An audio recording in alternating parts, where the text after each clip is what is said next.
All right, children, welcome to Storytime. Remember, this is our 10-minute read for today, and we're supposed to be starting on page 70, but for the sake of Black billionaires, I'm going to read this part again at the end of page 69. Black billionaire in August 1987, Reginald F Lewis, remember that, Reginald F Lewis became the first Black business owner to build a billion-dollar company.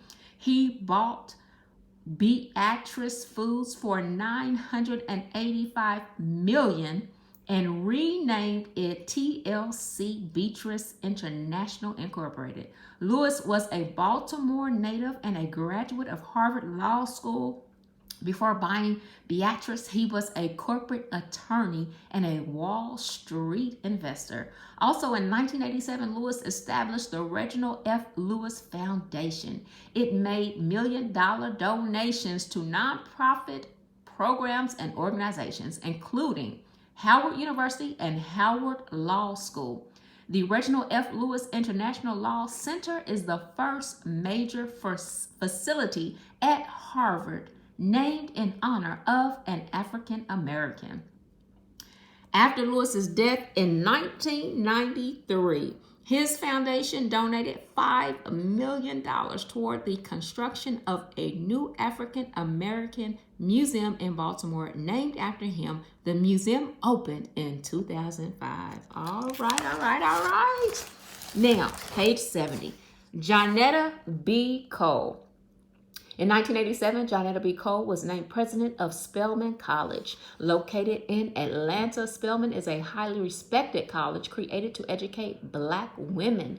Until Cole's appointment, no Black woman had ever served as president of the college.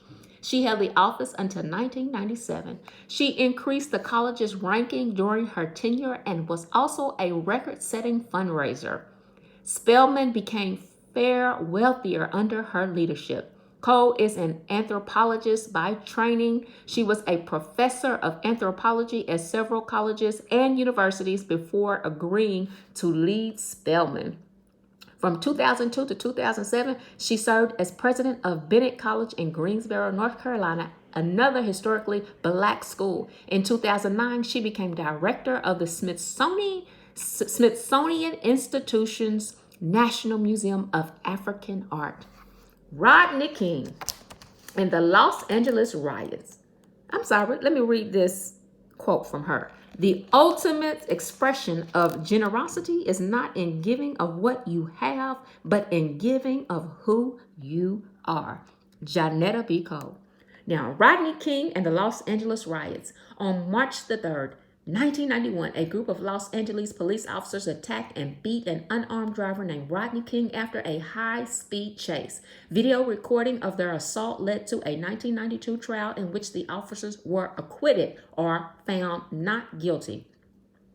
Angry Los Angeles residents expressed their rage in the streets. For 3 days, protesters burned and stole from businesses. In all, more than 50 people died and 2,000 were injured. Police arrested 7,000 people. Nearly $1 billion worth of property was damaged. The King beating may have been the first time that a civilian or ordinary citizen used a video camera to record police officers violently beating an unarmed person. In a federal trial held later, 2 of the officers were convicted of violating King's civil rights. Julie Dash. In 1991, Julie Dash's Daughter of the Dust was the first feature film directed by a Black woman to receive wide release. The film tells the story of several generations of a Gullah family at the turn of the 20th century. The Gullah are descended from enslaved Africans who lived in the low country areas of Georgia and South Carolina. Dash was born in Queens, New York, and graduated from the American Film Institute and the film school at UCLA. She spent several years doing research before writing the script. Dash shot the widely praised film in 28 days. Daughters of the Dust was selected for the National Film Registry in 2004. The Librarian of Congress chooses films for inclusion in the registry. All of them must be considered significant in some way. In 2016, Daughters of the Dust was restored and re-released in theaters around the country. Mae Jemison. Mae Jemison was the first African-American woman to travel to space. At age 16, she left her Chicago home to attend Stanford University. She graduated 4 years later with a degree in chemical engineering. After receiving a medical degree from Cornell University, she served as a doctor in the Peace Corps for 2 years. In 1987, NASA selected her as one of 15 astronaut candidates out of 2,000 applicants. On September the 12th, September the 12th, 1992, she went into orbit as a mission specialist on the Space Shuttle Endeavour. In space, she conducted experiments involving bone cells, weightlessness, and motion sickness. For Jemison, her historic mission was no surprise. Since I was a little girl, I have always assumed I would go into space, she said. Well, all right. Let's move it. Page 72. 71 was just a picture. Marching by the millions. On October 16, 1995, the largest assembly of black men in American history gathered peacefully on the National Mall in Washington, D.C. Estimates of the crowd range between 670,000 to 1 million.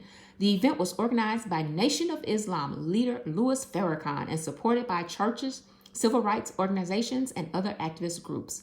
Men came from all over the country to hear speeches, combat stereotypes, and pledge to improve their communities. Speakers included Jesse Jackson, Rosa Parks, Stevie Wonder, and Maya Angelou. 2 years later, the Million Woman March took place in Philadelphia. Hundreds of thousands of black women gathered peacefully to address issues that concerned them. Among rally organizers were local activists Phil Chionisu and Brenda Burgess. Speakers included Representative Maxine Waters, Winnie Mandela, the wife of South African leader Nelson Mandela, and Representative John Conyers. They and others talked about the importance of setting aside differences to strengthen families and address neighborhood problems such as violence and drug abuse. Clinton apologizes for Tuskegee. 25 years after the government ended its syphilis experiment on patients in Tuskegee, Alabama, see page 35, 7 of its victims were still alive. 4 of them were present in the White House on May 16, 1997, when President Bill Clinton apologized for their mistreatment. Carter Howard, Charlie Pollard, Herman Shaw, and Fred Simmons listened as the president spoke. It was a time when our nation failed to live up to its ideas, when our nation broke the trust, Clinton said. The United States government did something that was wrong, deeply, profoundly, morally wrong. He announced that the government would help establish a center for bioethics in research and health care at Tuskegee University as a part of a lasting memorial to the study's victims. All right, I believe we're going to finish this page. George Walker. In 1996, George Walker became the first African American to win a Pulitzer Prize for music. Born in Washington, D.C. in 1922, he started studying piano at age 5. He graduated from the Oberlin Conservatory at age 18 with the highest honors in his class. 5 years later, he became the first black graduate of the Curtis Institute in Philadelphia. He began a successful career as a concert pianist before going back to school. In 1956, he became the first black student to earn a doctorate from the Eastman School of Music in Rochester, New York. Walker was awarded the Pulitzer Prize for Lilacs, a song cycle based on the poetry of Walt Whitman. He was elected to the American Academy of Arts and Letters in 1999 and the American Classical Music Hall of Fame in 2000. Amadou Diallo. On February the 4th, 1999, 4 plainclothes, not in uniform, police officers fired 41 shots at Amadou Diallo as he stood in the doorway of his Bronx, New York home. 19 bullets struck Diallo, who was only 22 years old. The young man, a West African immigrant, was unarmed and had no criminal record. He died at the scene. The officers who shot Diallo claimed he fit the description of a criminal they were looking for. A police review cleared the officers of any wrongdoing. The killing led to street demonstrations and calls for reform.